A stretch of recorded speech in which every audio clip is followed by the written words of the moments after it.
हम वही करेंगे, सरकार चाहे अनुमति दे या न दे। अगर गिरफ्तार करना चाहती तो गिरफ्तार करे। इधर हम जब संविधान बचाने की लड़ाई लड़ रहे हैं तो उसको लड़ने नहीं दे रहे हैं, और उसी समय धीरेन्द्र शास्त्री के द्वारा हिंदू राष्ट्र बनाने की यात्रा चलवा रहे हैं। हम रैली करेंगे, कैंसिल नहीं करेंगे। हमारा ये मौलिक अधिकार है संविधान बचाने के लिए, संविधान बचाने के लिए जान भी दे देंगे। मैं इनके साथ नहीं है, सिक्योरिटी विड्रॉ कर लिया, मेरे घर का सामान फेंकवा दिया। आरक्षण की सीमा 50% से बढ़ना चाहिए। जो दलित, जो मुस्लिम हैं, ईसाई हैं, उनके ऊपर इतना जुल्म हो रहा है, इस समय इतना जुल्म हो रहा है, हम उनकी भी बात करते हैं, इसलिए इनको तकलीफ है। किसी भी हालत में लड़ने को तैयार है।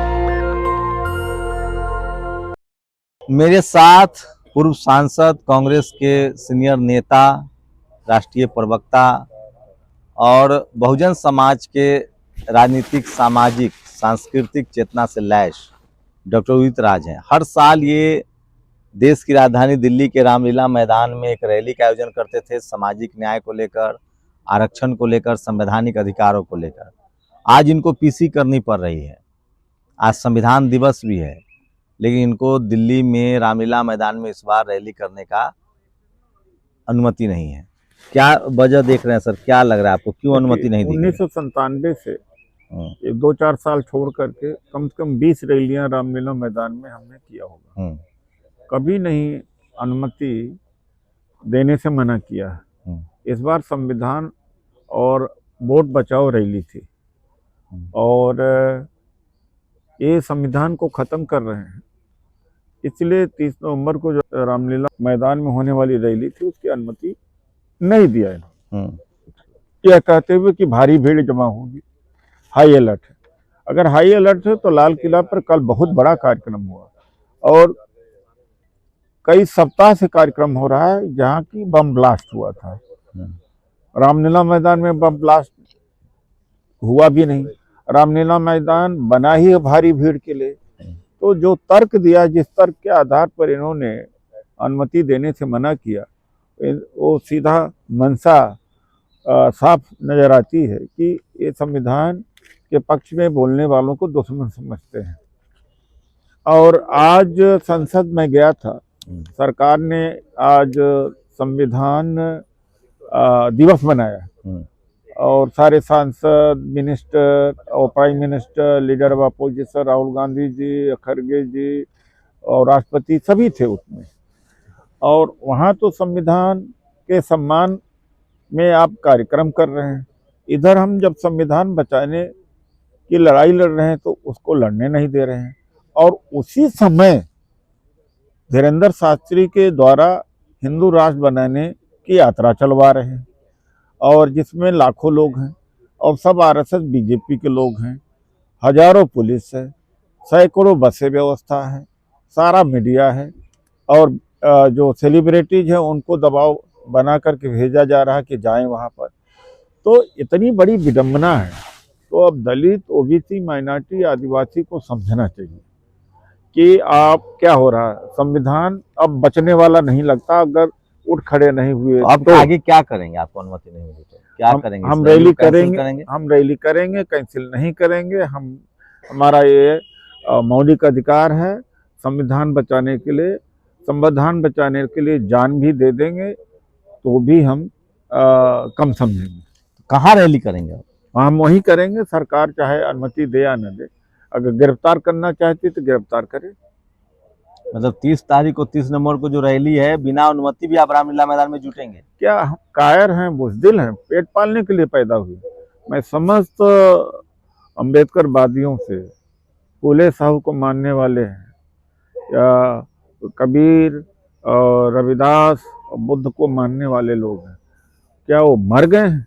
क्या बुज़दिल हैं कि शांतिपूर्वक कार्यक्रम को भी करने के लिए आगे नहीं आएंगे, डरेंगे? तो ऐसे अच्छा कि मर जाना ठीक है। और हम तो कोई नौटंकी करते नहीं। अभी कुछ दिन पहले हमारे घर खाली करा दिया, घर सामान फेंकवा दिया, मेरी सिक्योरिटी विड्रॉ कर दी गई। अब रैली, क्योंकि जो सही रूप से इनसे लड़ेगा, सही रूप से लड़ेगा आरएसएस बीजेपी से, तो उसके घर का सामान भी फेंकवा दिया जाएगा, सिक्योरिटी वापस ले ली जाएगी, उसके कार्यक्रम भी रद्द करा देंगे।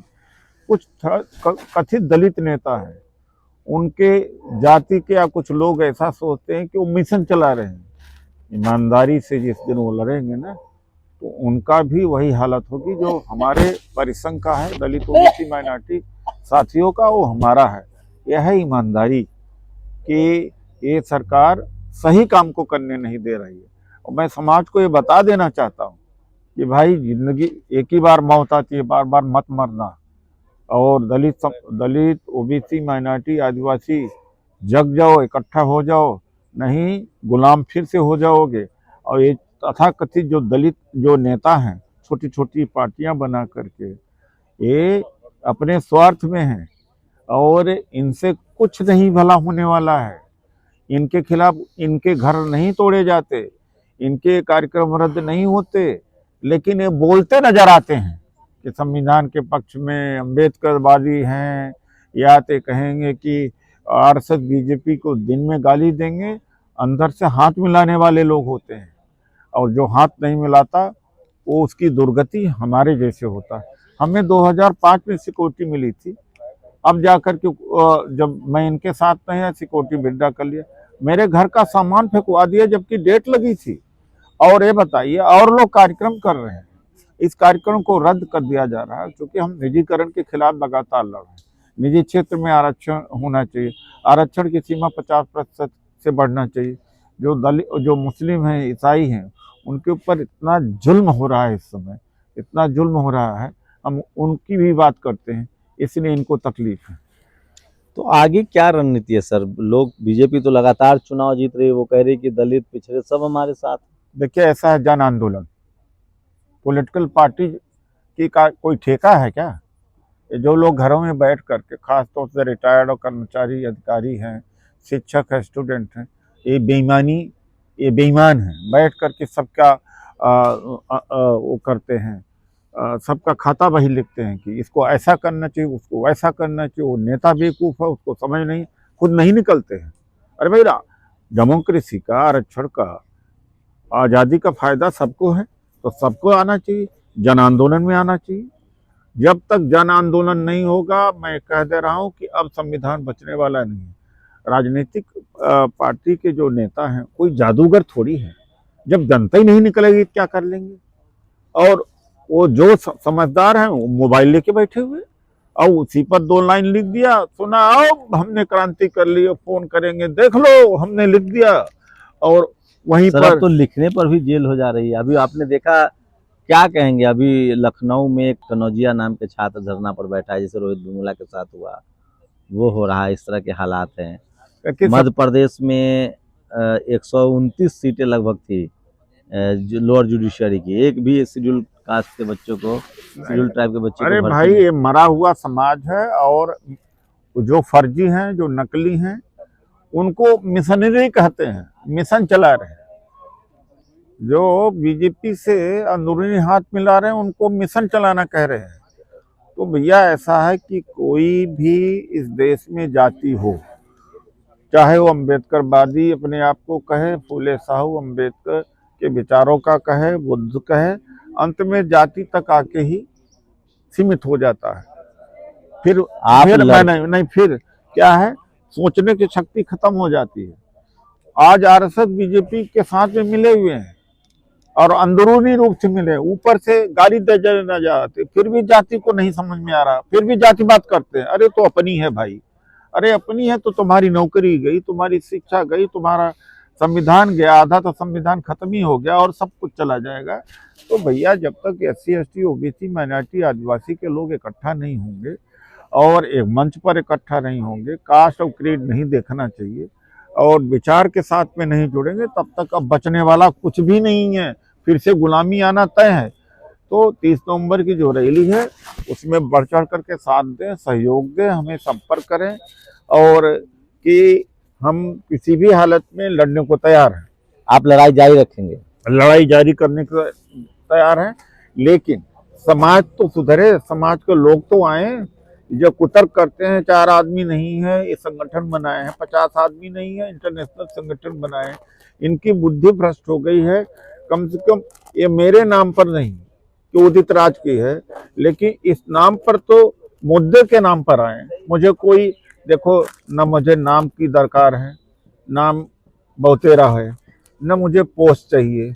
मैं एमपी बन चुका, आईआरएस के पद को लात मारा, मुझे कोई लालच ही नहीं है।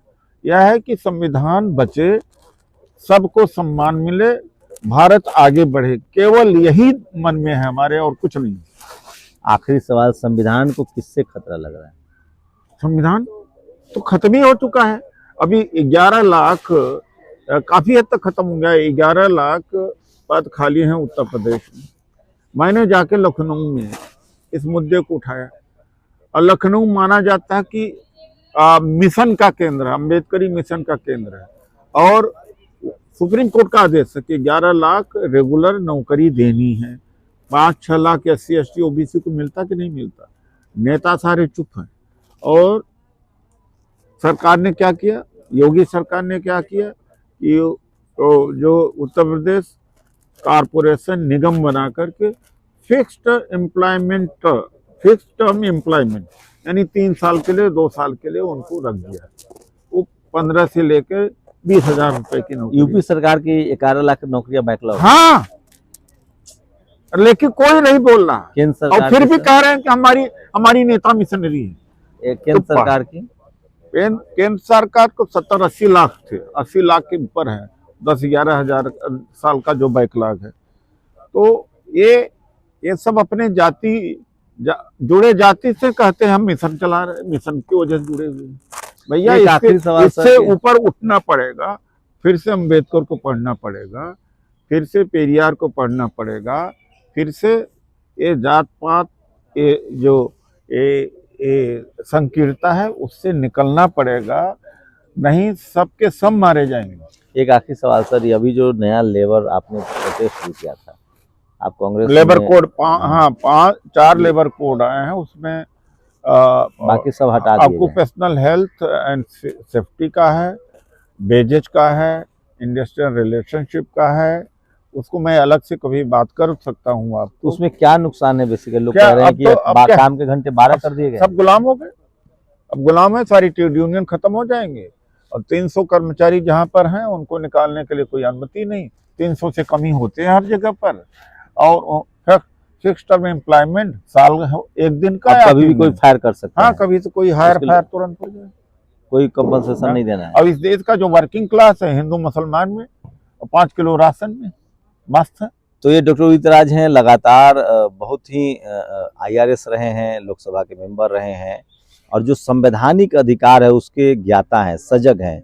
जो आपके बच्चों की, आपके नस्लों की जो नौकरी का मामला है, रोजगार का मामला है, उसको लेकर सजग हैं, और इसलिए लगातार सरकार से प्रताड़ित भी हो रहे हैं। इनकी कोशिश है, एक ऐलान कर रहे हैं कि 30 नवंबर को जो रैली परमिशन रद्द किया गया है रामलीला मैदान में, उसके बावजूद भी जो रैली है उसका ऐलान इन्होंने कर दिया। तो कह रहे हैं कि हम आयोजन करेंगे। 1997 से लगातार आयोजन होता रहा है।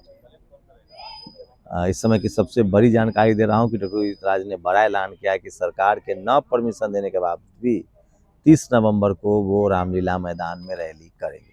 शुक्रिया सर, हमें समय देने के लिए। आप लोग अपनी राय जरूर दीजिए। शंभू कुमार सिंह, नेशनल दस्तक, दिल्ली। दस्तक की आपसे गुजारिश है कि अगर इसको बचाना चाहते हैं तो नेशनल दस्तक को सब्सक्राइब करने के लिए रेड कलर के सब्सक्राइब बटन को दबाएं, फिर बेल आइकन की घंटी दबाएं। नेशनल दस्तक को बचाने के लिए बहुत जरूरी है कि हर खबर को शेयर करें, लाइक करें, कमेंट जरूर करें।